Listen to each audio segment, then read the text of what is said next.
राम राम, अस्सलाम वालेकुम, जय भीम, जोहार। मैं ना धार्मिक हूँ ना धर्म निरपेक्ष हूँ, मैं धर्म सापेक्ष हूँ और भारत के विश्व गुरु के ज्ञान में आपका स्वागत है। यह ज्ञान अभी आपको किसी स्कूल, कॉलेज, यूनिवर्सिटी, बड़े से बड़े कोचिंग सेंटर और सीखने वाले ऐप पर सीखने अभी नहीं मिलेगा। ठीक है, चलिए नोट्स से अब चालू करते हैं।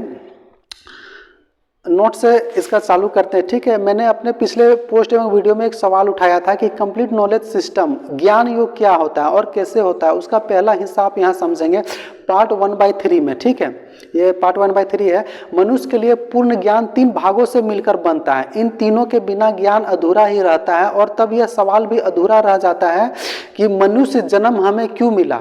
खुद से एक ईमानदार सवाल पूछिए, मनुष्य का दिमाग सभी जीवों से इतना तेज चलता है, पर क्या इसका जवाब आप या आज का साइंस सच में जानते हैं?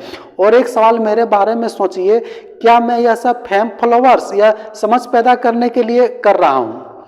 मैं ये नहीं कहता कि मैं सब जानता हूँ और ना ही चाहता हूँ कि आप ऐसा माने, लेकिन इतना जरूर कह सकता हूँ, मनुष्य जीवन के लिए क्या जानना जरूरी है उसका सही समझ का ढांचा है CKSM। ये CKSM क्या है? Cosmic knowledge standard model. ठीक है, कॉस्मिक नॉलेज स्टैंडर्ड मॉडल। ये क्या है?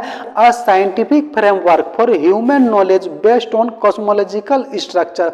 विश्व गुरु के ज्ञान को अपडेट करके आज की भाषा में साइंटिफिक फ्रेमवर्क में किया हूँ, जो CKSM है। ठीक है, इसका एब्स्ट्रैक्ट सारांश क्या है? वैज्ञानिक रूपक की भाषा में यह शोध पत्र मानव ज्ञान को ब्रह्मांड की संरचना के समांतर 3 मौलिक क्षेत्रों में विभाजित करता है। वह 3 मौलिक क्षेत्र क्या है?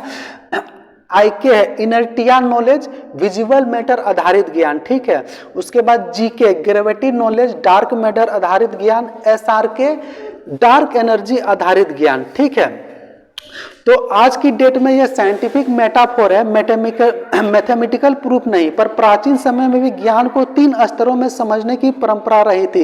यह परंपरा केवल भारत तक सीमित नहीं थी, भारत के बाहर भी विभिन्न परंपराओं में IK टाइप नॉलेज को अलग अलग नामों से पहचाना गया है। जैसे श्रीमद् भागवत गीता में तामसिक ज्ञान, पवित्र त्रिपिटक में विनय पिटक और पवित्र कुरान में एन-उल यकीन।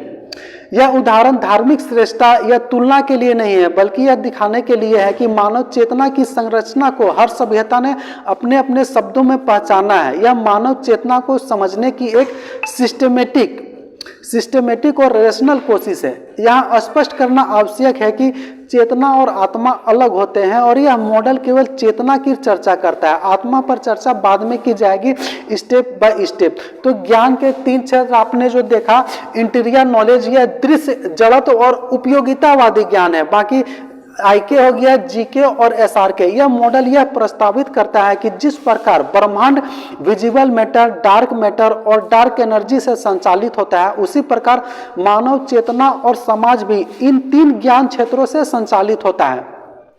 इसका मुख्य समीकरण है K बराबर IK plus GK plus SRK। ठीक है, के बराबर क्या हो जाता है? Total human knowledge, complete knowledge system. ठीक है, मतलब ज्ञान योग, जिसे हमारे देश में पहले ज्ञान योग कहा जाता था।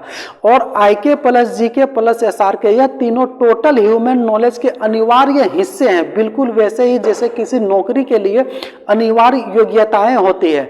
आज के स्कूल, कॉलेज, यूनिवर्सिटी में कोई यह नहीं सिखाता, तो फिर कौन सिखाएगा? तो फिक्र की कोई बात नहीं है। भारत के विश्व गुरु का ज्ञान अपडेट हो चुका है, फिलहाल यहाँ जानिए। ठीक है, तो अब इंटीरियर नॉलेज विजुअल मैटर आधारित ज्ञान है। इसका परिभाषा क्या है?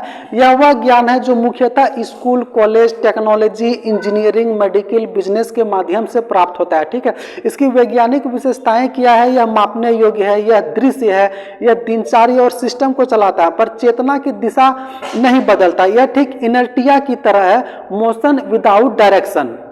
IK की प्रकृति क्या है? यह इनर्टिया नॉलेज है।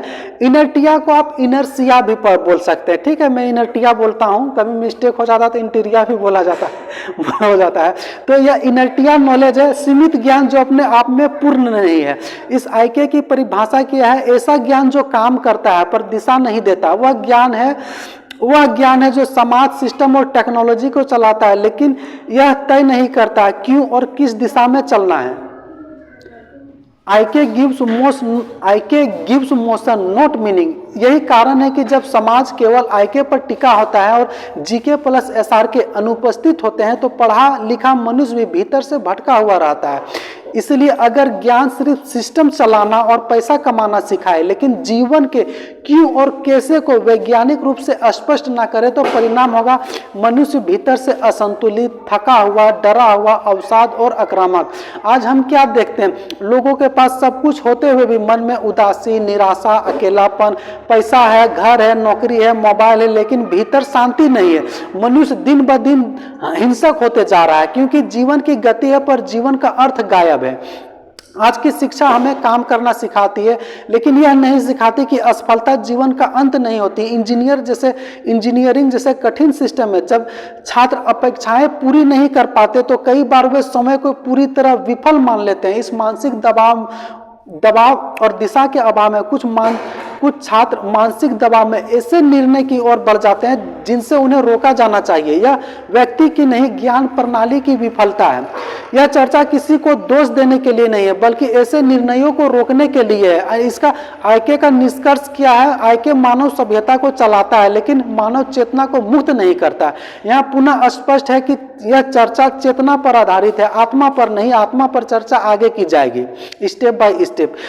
और अगर आईके केवल गति है तो जीके वह गुरुत्व है जो आपको भटकाने से रोकता है, और एसआर के वह बिंदु है जहां मनुष्य पूछता है मैं कौन हूं, यहां क्यों। ठीक है, यह जानने के लिए जुड़े रहिए नेक्स्ट वीडियो नेक्स्ट पोस्ट में। जय हिंद।